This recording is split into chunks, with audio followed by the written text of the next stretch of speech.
c'est-à-dire dans les lieux très hauts où se trouve le Père, alléluia. Philippiens 2,9,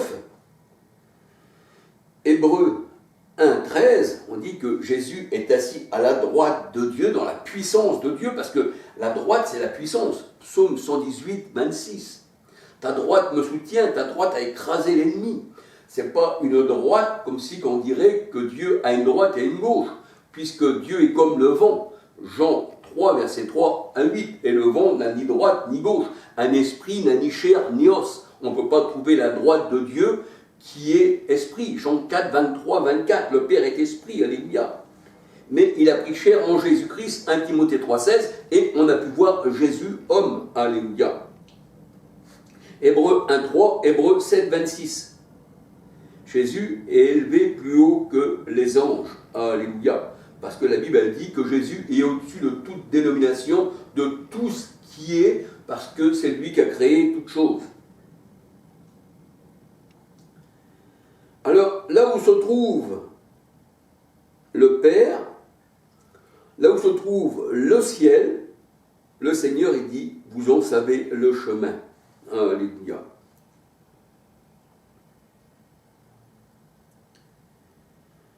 Alors, il est vrai que Matthieu 1, 18, 20, le Père et le Saint-Esprit, bien sûr, hein, Jésus n'avait pas le Père, comme si que le Saint-Esprit serait Père, et puis qu'il y aurait encore un Père à côté du Saint-Esprit, non, il n'y a pas de Père pour l'Église. Jésus ne parlait pas de deux pères. Matthieu 1, 18, 20, eh bien, le Père est le Dieu très haut. Marc 5, verset 7, alléluia.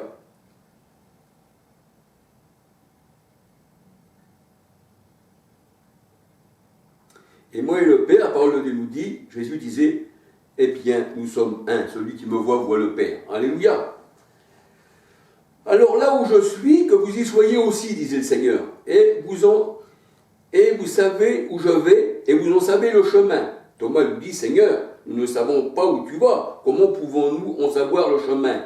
Jésus lui dit, je suis le chemin, la vérité et la vie, nul ne vient au Père que par moi. Jean 14, 2, verset 12, alléluia. Pourquoi? Parce que Jésus est celui qui nous a fait connaître le Père. Jean 1, verset 17, 18. Alléluia. En tant qu'homme, il nous a fait connaître le Père. Mais en tant que Dieu, il se fait connaître lui-même. C'est pour ça que Jésus se prêchait lui-même. Alléluia. Il prêchait son évangile. Alors, nul ne vient au Père que par moi. Et le Père est au ciel. Jean 14, verset 2. Jean 14, verset 2 à 12. Matthieu 6, 9. Le Père est au ciel. Alléluia. Matthieu 23, 9. Matthieu 6, 32. Ésaïe 33, verset 5, 14 à 17. Le Dieu très haut. Psaume 113, versets 4, 5, 6, 7, 8. Alors, on peut dire que Dieu est au ciel. Alléluia.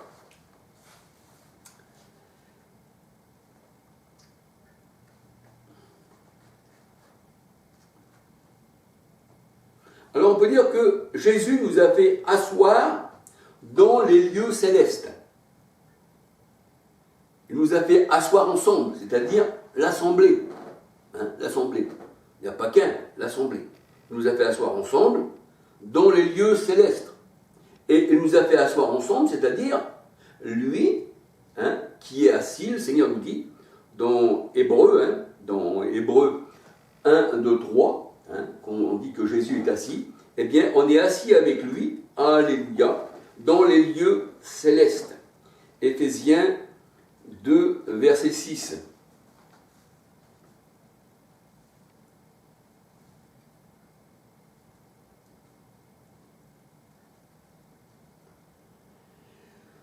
Et la parole de Dieu nous dit, celui qui n'est pas né d'en haut ne peut entrer dans leur royaume. Jean 3, verset 3 à 8. Donc pour entrer dans leur royaume, pour aller avec le Christ, il fallait que tu sois né de nouveau. Parce que dans la Nouvelle Jérusalem, qui est l'épouse du Christ, Apocalypse 21, verset 2, l'épouse, eh bien, nul impur ne peut y rentrer.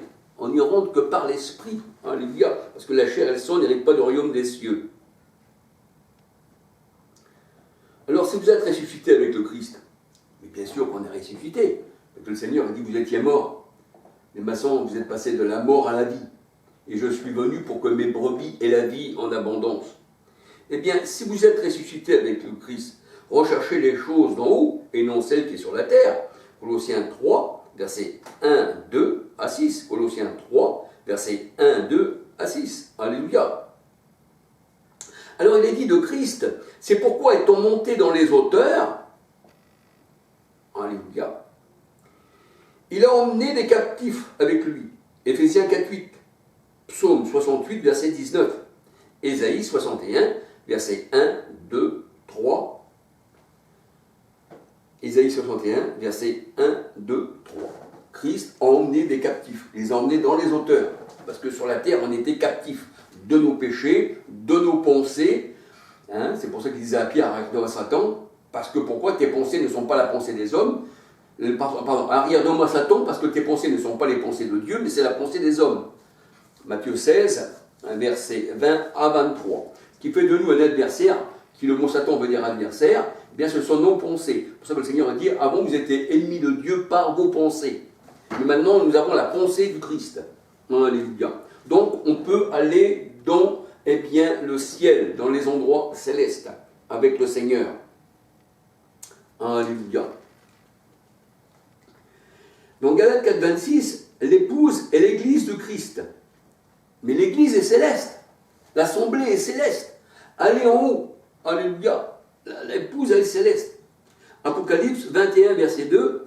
Éphésiens 1, verset 3. L'épouse est céleste.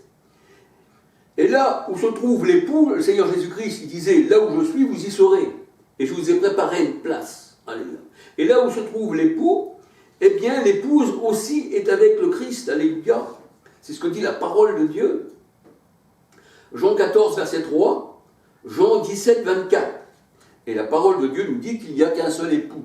Ésaïe 54, verset 5. L'Éternel est mon époux. Et la parole Jean disait, voici l'époux. Hein, voici l'époux, voici le mari de l'Église. Alléluia. Ésaïe 54, 5. Ésaïe 54, 5. 2 Corinthiens 11, 2. Et Paul nous a mariés à un seul époux. Alléluia. Et il y a une seule épouse et un seul corps.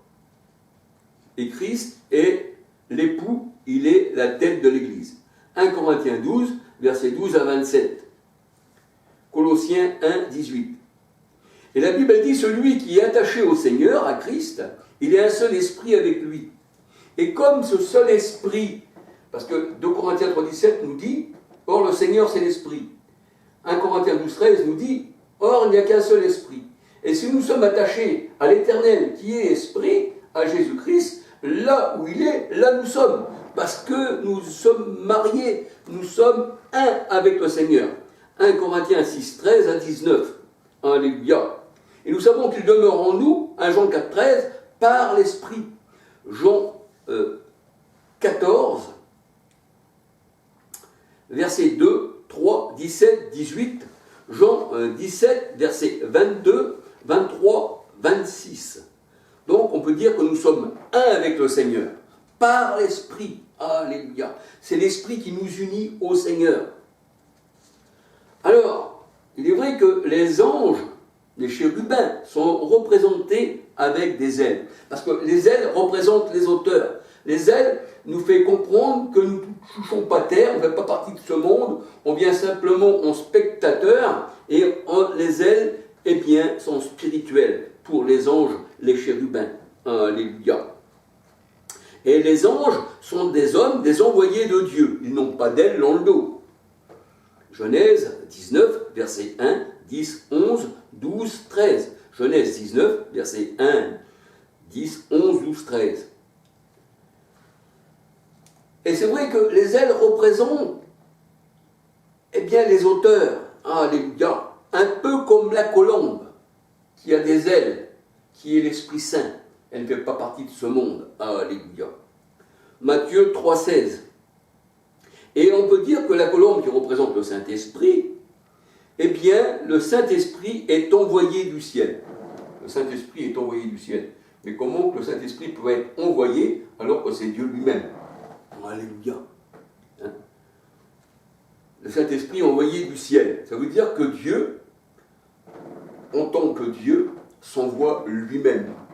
Parce que le mot ange, comme on dit ange de l'Éternel, c'est Dieu, mais le mot ange veut dire envoyé. Donc Exode 3, versets 2, 4, 6. Là, on voit que c'était un homme, on voit que c'était l'ange, et quand on se présente toujours, eh bien, en apparence d'un homme, on peut dire c'est l'ange de l'Éternel.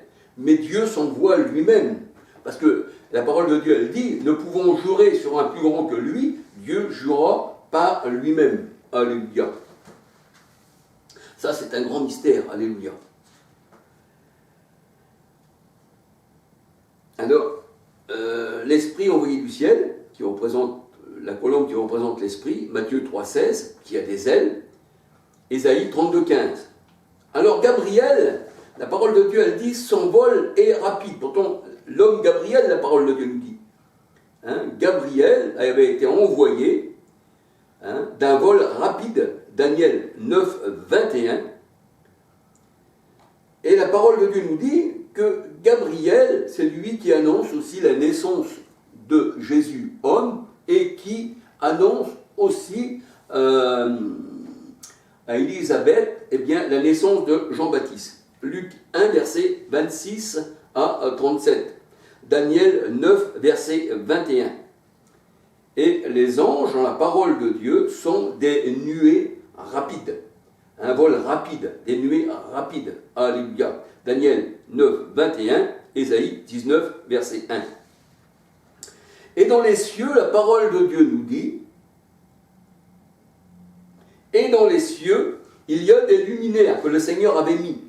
Ça, c'était les cieux anciens, la parole de Dieu nous dit. Alors, au départ, le Seigneur, dans Genèse 1, 14 à 18, il place les luminaires dans l'étendue du ciel. Et les luminaires, ça représente l'homme. Ça représente les ministères de l'Ancien Testament. Ce sont des astres. Alléluia.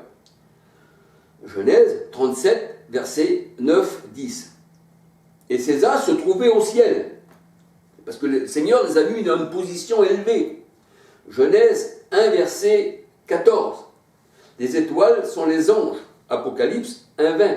Daniel 12, verset 2, 3. Alors on peut dire que dans Genèse 37, 9, 10, le soleil était le père de Joseph, la lune c'était sa mère, et les étoiles, eh bien ses frères c'était les anges. Apocalypse 1, 20, nous savons que les anges, ce sont ceux qui appartiennent au Seigneur. Alors la parole de Dieu nous dit, on comprend mieux ces paroles, que Dieu a étendu sa main d'en haut, c'est toujours d'en haut, et nous a retirés du monde des grandes eaux, les eaux qui symbolisent le monde. Psaume 18, verset 17, 2 Samuel 22, 17. Et les grandes eaux, Apocalypse 17, 1, 15, ça représente les foules, les nations, ça représente les langues. Et Dieu nous a retirés, il a mis sa main en haut, il nous a emmenés à lui. Jean 6, 44, nul ne peut venir à moi que si le Père l'attire. Il t'attire où? Eh bien dans les lieux célestes. Alléluia. Apocalypse 17, verset 1, 15. Apocalypse 17, verset 1, 15. Les grandes eaux, ce sont les foules. Et on peut dire que Moïse aussi, eh bien, son nom veut dire sauver des eaux, sauver du monde. Exode 2, verset 1, 10. La mer représente aussi, le monde représente un monstre. Job 7, 12. Que Dieu a fondu en deux. Psaume 78, verset 13. Psaume 74, verset 13, 14. Alléluia.